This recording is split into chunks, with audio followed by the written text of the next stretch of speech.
How to quickly get out of a rut. So picture this, you started the month on fire. You were crushing it, reading tons of books, staying consistent in the gym, getting your work done ahead of schedule. You felt unstoppable. But then, out of nowhere, something shifted. Maybe you woke up feeling off. Maybe some invisible force drained your energy overnight.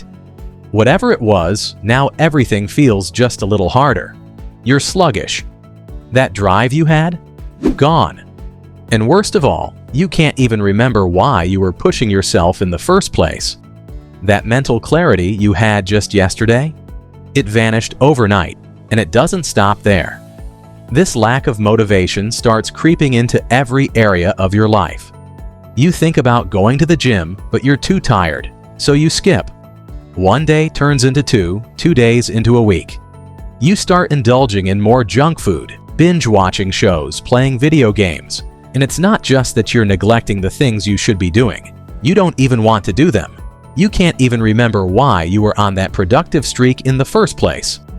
Here's the truth. You don't just magically snap out of a rut overnight. It takes strategy. And the first strategy is what I call the do something principle. This principle is all about jump-starting action. When you're unmotivated, you need something, anything, to create momentum. Most people believe action comes from motivation, and motivation comes from inspiration. Like say, you stumble on an inspiring video while scrolling, and suddenly you feel driven to take action. But here's the thing, the do something principle flips this idea on its head. It says that action, motivation, and inspiration aren't a straight line. They're a loop. And the best way to get moving is to start with action. Now, you might be thinking, wow, genius advice, just do something. But hear me out. You already take action without motivation all the time. Do you need a grand epiphany to take a shower? No, you just do it. And these small, mindless actions can be leveraged to build momentum. If you're stuck in a slump, don't wait for inspiration. Get up, brush your teeth. That's a small but constructive action. And that little bit of movement makes the next step easier. If you have a massive project ahead, don't tell yourself, I need to finish this huge 4,000-word report. Just open the document and type a single sentence. That's it. Once you start, chances are you'll want to keep going. That's the essence of the do something principle. Now, the second strategy might seem contradictory, but it's just as important. Reward yourself for small wins. Now, if you're like me, you might roll your eyes at this. You don't want to pat yourself on the back for doing the bare minimum. But when you're in a vulnerable state, rewarding yourself for small progress isn't just helpful, it's necessary. It comes down to how your brain works. You have two sides, one logical, one primal. The primal side is driven by emotions and instincts, while the logical side sets goals and makes plans. If your logical brain forces your primal brain to push through without any breaks, it'll rebel. You'll burn out and fall right back into destructive habits. Instead, you have to negotiate with yourself. So let's say you use the do something principle to shake yourself out of inaction. You brush your teeth, take a shower, put on clean clothes, maybe even tidy up your space. If, after all that, you start feeling drained, take a break. It might feel counterintuitive because logically, you know you should be doing more. But forcing yourself too hard will only backfire. So acknowledge your progress, reward yourself, and take it step by step. That brings me to the third strategy. Progressive overload.